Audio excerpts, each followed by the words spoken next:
Who's up next, Benny? Well, we have the wonderful Esther Mustamu-Daniels, who is an educator that I'm becoming very familiar with. I think we spent some time yesterday on the Leading the Diverse Curriculum programme.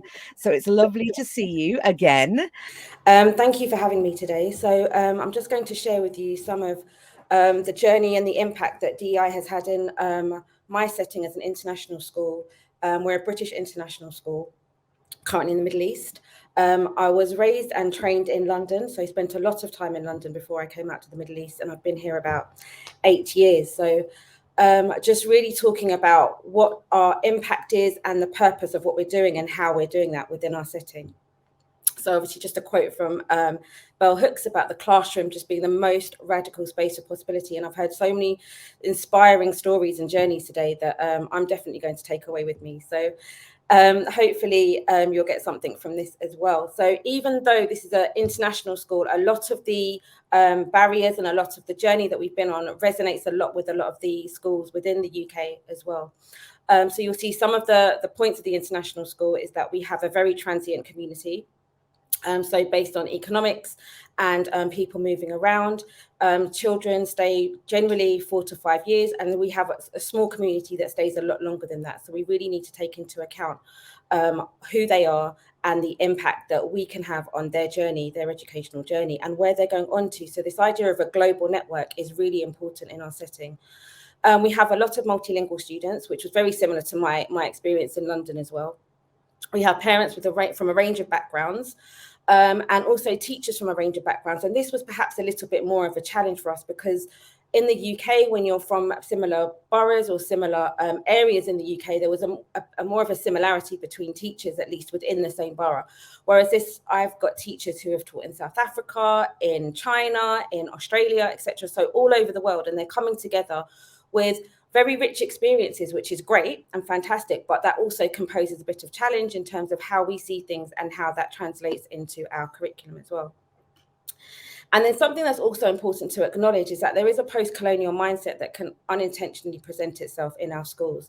Particularly, we felt from parents, but also from teachers as well, that there is the range of knowledge that is shared, and this links to bias and also our levels of teaching and our levels of knowledge around what we were taught in systems, and how that can end up either manifesting in different things within the curriculum, behaviours, mindsets of parents, and feedback from parents as well. So an example of this is that although we're an international school, we celebrate diversity, we celebrate bilingualism, multilingualism. A lot of parents are very reluctant to put that their child speaks a different language because they want their child to fit into a British system. So they are already coming with a mindset that we're going to exclude them. So it's how we communicate that and how we embrace that within our setting. And this links really closely to being aware of the needs of our community, which again translates to all of our schools. And how do we do that? How do we talk, provide spaces, safe spaces, not only of our students, but our teachers and our parents as well? And how can we make sure that we understand what their needs are? Do they feel comfortable speaking about them? Do they feel comfortable raising them? So we've been doing some work in the school about Maslow's needs of hierarchy and looked a lot around this world of psychological needs, but also about belonging. So a lot of these words are, shared around. We want our children to feel that they belong, but what does that mean? And what do you actually mean by that? And what do you mean by psychological safety? What do you mean by a sense of connection with each other? So it's really unpicking that and what does that mean for our students and our community, and really, really thinking about when we're asking our community to belong to something, what exactly are we asking them to belong to and on whose terms? So this was quite a challenge in the British community and in the British schools, because there's a certain mindset of what Britain is. And that was quite interesting for me coming from London, because my Britain, or my experience of Britain is very different to someone else's experience from Britain. It's not a shared experience. So what exactly does that mean? And is it right or wrong? And we had to ask ourselves some very, very challenging questions, actually. And we did a survey with the students, and some quite difficult comments came back, and challenging comments for our staff that were very uncomfortable. And we looked at this as an opportunity to really unpick, and think about what can we do to make sure that future cohorts and even the children who are saying this, how we can support them to make sure that they feel seen, that they don't feel these thoughts and they don't agree with these thoughts, but also that they have a voice and they have the opportunity to challenge and to ask questions and raise questions around that. And obviously, this is linking very, very closely to the idea that this is safeguarding work. This is about making sure that our staff, our students, our community feel safe where they are. In order for our students, our community to flourish, we must feel safe and secure in where we are. So how are we doing that? And exactly what does that look like? So this was a very, very layered approach. And as we started looking at this in a school, and I think that, again, this is when I've spoken to colleagues around the world in many different settings, in many different international settings and local settings to the UK, it's how can we do this in a way that doesn't bring up barriers, that doesn't make people feel like they're being left out, or when we're distributing the power, that it's not about removing power, it is that it's sharing it out and making sure that everybody's voice is heard. And it is this space for open and honest conversations and really teaching about empathy for everybody. But it's challenging. It's very, very challenging work, and it's not easy to do. And although we're on our journey, and we're into our third year now, obviously COVID, we completely shut down during COVID. So that did cause a bit of a halt in some of our work. But we are really committed to making sure that this work doesn't stop. And we're creating these spaces with our students, with our staff, and with our parents as well, to make sure that people can feel safe to speak up.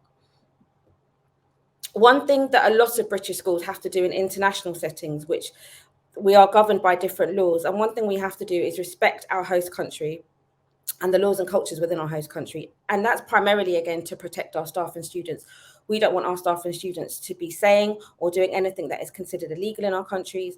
But again, we see that as an opportunity, is when you go to visit other countries, that respect, that honouring of other cultures is important, that we all do that. And that is part of the British values as well, in order to do that. So we see that as an extension of that.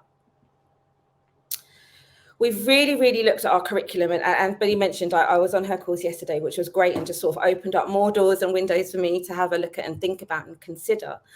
But this notion that our curriculum can be mirrors and windows, and the windows aspect is what we really found really like an area that we really needed to focus on, because a lot of the teachers previously felt that historically, when our cohort was a lot more generically white British, that we didn't need to have a range of different books, and it depends on who's in your class, it depends on the demographics in your school, when actually it doesn't, and it shouldn't. Your school should be in every area of it, whether it's the curriculum, whether it's your library books, whether it's your posters, whether it's the resources that you use in your classroom, should be the windows that they see, and they see representation from all of the intersectionalities across the protected characteristics. So they should be seeing that regularly, all the time. Another thing that we're really proud of is our student leadership, and creating that space for students to really take on projects and take on their own journey in this space. So where we feel it's important that they're guided and they're supported with that, because it's very challenging for adults, yet alone students. We are also fully aware that the students come up with their own ideas, and they're very, very committed and very passionate about a lot of these issues, and are very articulate and explaining them and presenting them to each other. So this is something that we're really working on, and making that really a huge project, and also within our classes as well. So I've shared this before, but this is just such a fantastic example of why it's so important to create spaces within your curriculum, within your classrooms, for children to respectfully challenge, to ask questions. So year 6, we were looking at World War. We looked at Winston Churchill as a hero, and a child was like, this, with respect, Winston Churchill wasn't a hero for my country, and went on to explain why. And that was commendable, obviously, for the teacher, because he allowed that space for the child to talk. And then they went on and had a discussion, and the child was able to present his views. It's absolutely exactly what we want to encourage. And that all these changes, although seem small, have a huge impact on our mindsets and the things that we do in school. So 2 books that I just really wanted to recommend that have I've shared with other staff in my school, if you're in an international setting, but even, and some of the speakers today, we talk about, I'm also an immigrant to the UK. My parents came from different countries. So this Growing Up in Transit book has really resonated with me on lots of levels. And you'll find a lot of the children within your community will have some of the needs or the politics around what it is like to grow up in transit. And we also have Wish We Knew What to Say, which is just a great way to sharing with your staff if they're not sure or don't feel confident about what they're doing. And I just want to leave you with a really important quote, because what we do is so much more important than what we say or what we believe. The actions that we do are really important. So the goals, and this has been mentioned, show up as yourself, be seen and see others. I don't think we can underestimate the power of doing that and seeing others and, respecting, representing, talking to others, and empower those around you to do the same and stand up and show empathy. So thank you for listening to me. Thank you for having me on.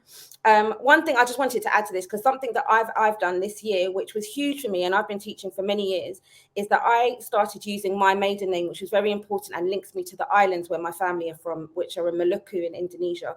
And it was a huge step for me. And I think that example of showing up and being seen, although small, seemingly small, was a huge step. And I think that those kind of steps that we take within ourselves to reflect on ourselves and think about what are we doing and what messages are we sending in our daily actions and daily interactions are so important for the children to see. Much. It's great to have you here, and I'm loving hearing the update of all the work you've been doing over the last couple of years since we connected and since you double-barreled your name, and thank you for sort of speaking about that. So let me do a little bit more probing. I love that quote from Bell Hooks about radical spaces. Just tell the listeners a little bit more about how do we create radical spaces in our learning environment. It's actually it seems challenging, but it can be easy, and just simply allowing spaces for children to talk. And this idea of radical, it makes me laugh really, because I think I had a conversation with a senior leader, and and it was like, I was really radical, this idea of equality, and it's like, well, I don't see equality as being a radical concept. I see it as being like a core of what we're doing, and I don't see any of this work as being radical. I see it as the foundations of what we need to do.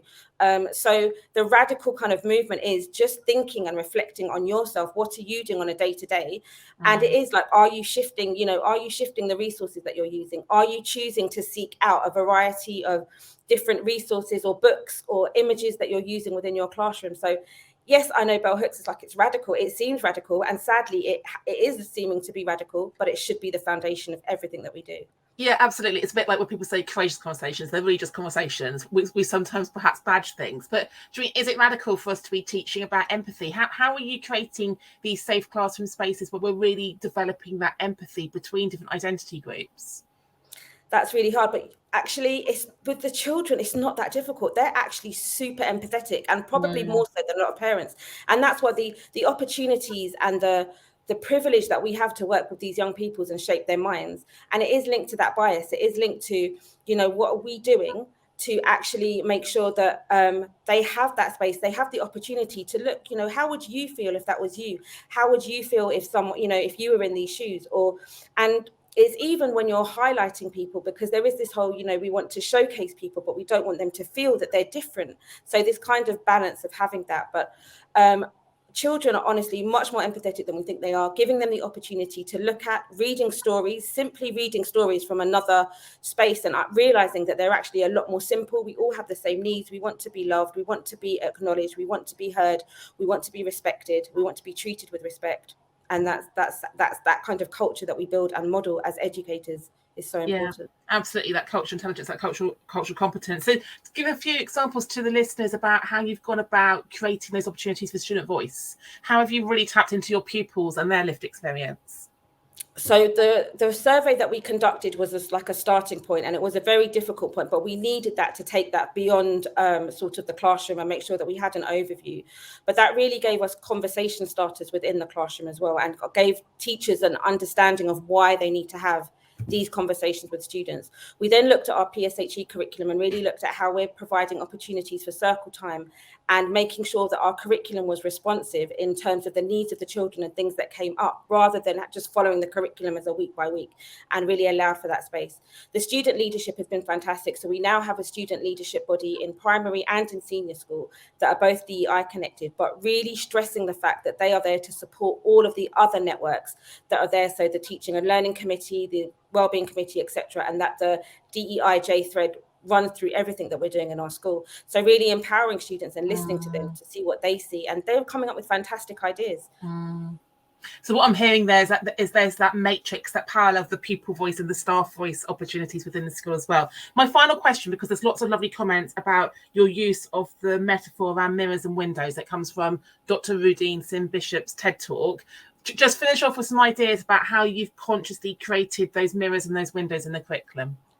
So hugely, we looked at our English curriculum first of all, and really dropped in a lot of books that were relevant, and again around the idea of empathy. So we looked at The Boy at the Back of the Class, we looked at Coming to England, and really incorporating that within our curriculum. So it wasn't not, I don't want to say just a class reader, because they're important, but it was actually embedded, and the children were able to unpick that. The teachers were able to unpick it, and really look at the kind of motives and the characters and the stories behind that.